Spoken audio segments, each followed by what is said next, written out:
Hello, friends. In this series of famous Indian personality, we are going to discuss about Rukmini Devi Arundale. She was born in 29 Feb 1904, a leap year child in Madurai, Tamil Nadu. She was awarded Padma Bhushan in 1956 and Sangeet Natak Academy Fellowship in 1967.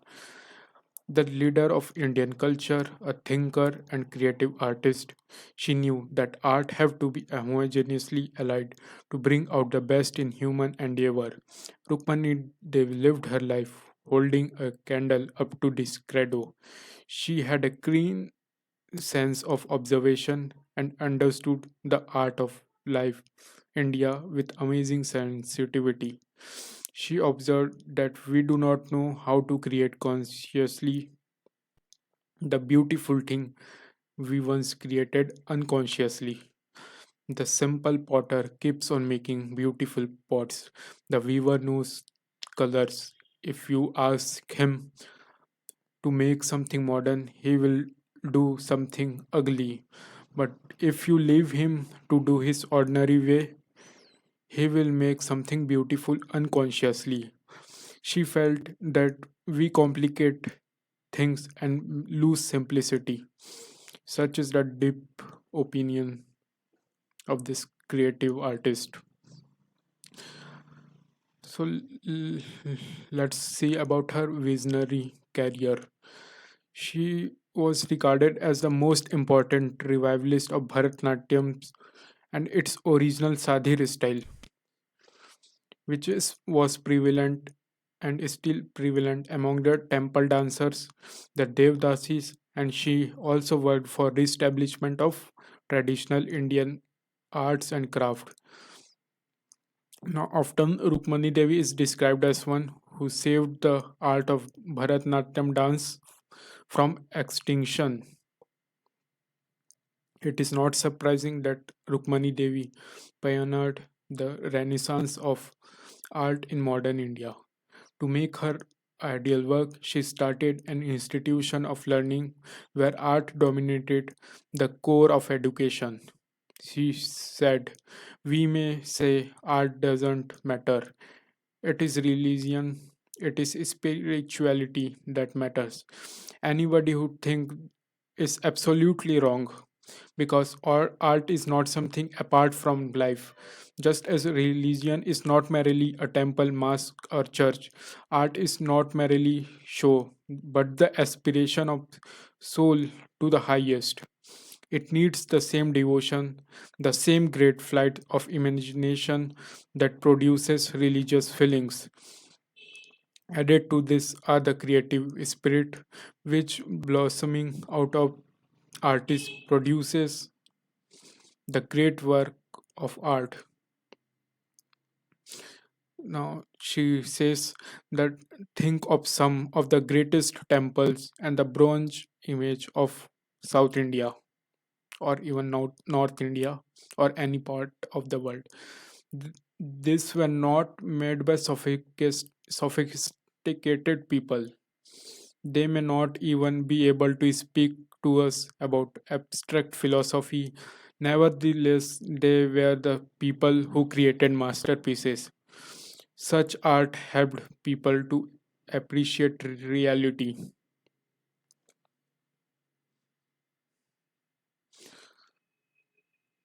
Now, as mentioned before, she was awarded the Padma Bhushan in 1956 and the Sangeet Natak Kala Academy Award in 1967. Now, in 1936 January, she, along with her husband, established Kalakshetra, an academy of dance and music, and built around the ancient Indian Gurukul system at Adyar at Chennai. Today, the academy is a deemed university under the Kalakshetra Foundation. Kalakshetra Foundation. So it is a must visiting place if you visit Tamil Nadu. This is the office. Now let's look about her apolitical and social contribution. Now, uh, Before independence, she became very close to Annie Besant, the lady from Ireland who came India to support freedom struggle of India, and she helped her in her work. Now, an active theosophist. Theosophist means those who studies about philosophy and spirituality and often religion. Now, she went on to become the president of Theosophical Society after uh, Dr. Besant's passing, and she was herself an active member of Theosophical movement, was basically a secular organization looking forward to uh, compile the text and scripts from various religion and to study each and every different religion and thus produce harmony between them all. Now, she was the first woman in Indian history to be nominated as the member of Rajya Sabha in 1952, and often she was renominated in 1956, and where she mustered her support for her causes, the Animal Welfare Board. And it is surprising to know that she declined the position of being the president of India when it was offered by Prime Minister Morarji Desai. Now, democracy says that anyone can be artist. It's a deep opinion. We must read it carefully. That she says that democracy says that anyone can be artist, but democracy doesn't insist that everybody should be perceived as a good artist. Rukmani Devi observed in a lecture that 20 people voting democratically about the quality of work of art is not the right way. We should know how many among the 20 are sensitive and knowledgeable about good art. So this quote remains true even about the electoral system present right now in India, where majority or always on winning side because the people blindly vote them, and we do not sense that whether these voters have knowledge and sensitivity and critical thinking about to whom they are giving their votes. They just blindly vote for their leader. Now let's discuss about Animal Welfare Board. It was started under the stewardship of Rukmani Devi Arundale.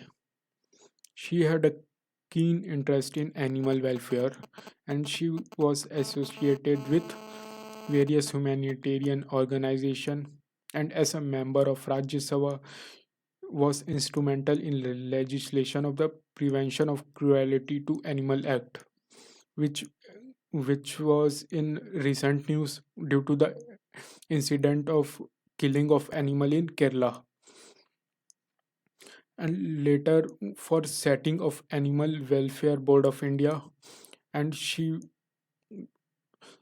uh, became the first chairman of Animal Welfare Board in 1962, and she guided the activities of board for nearly 20 years till her demise in 1986 on 24th of February.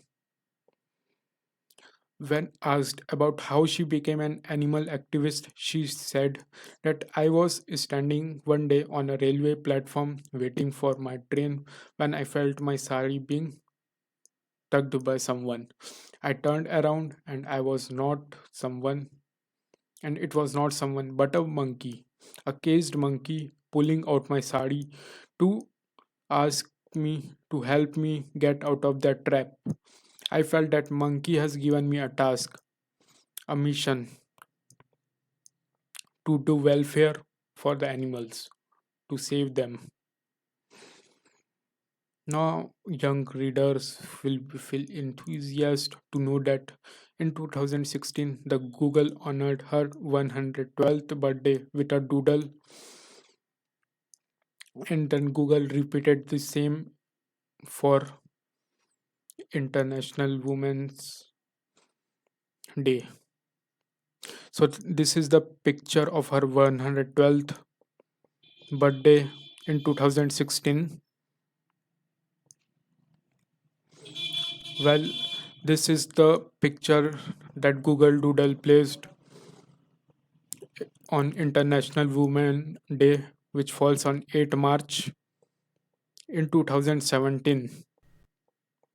2017.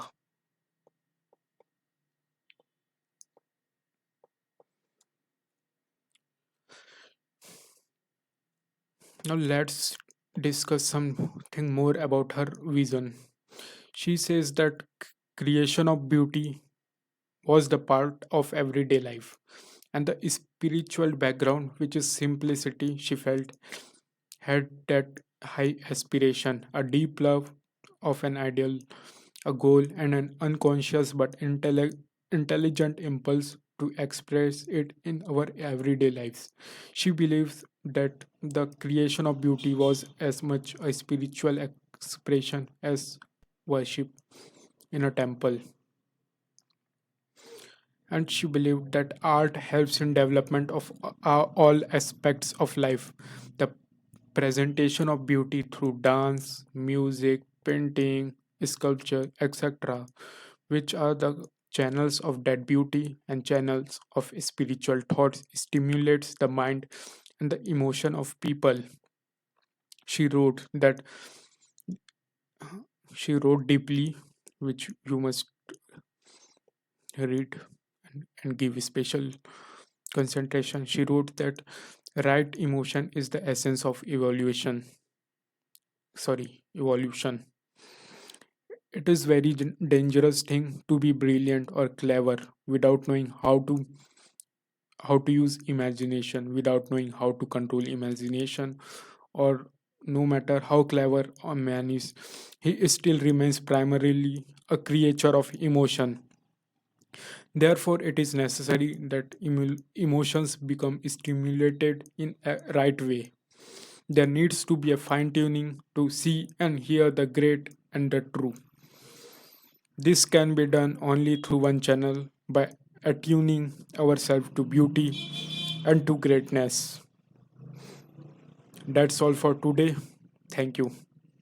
Signing off.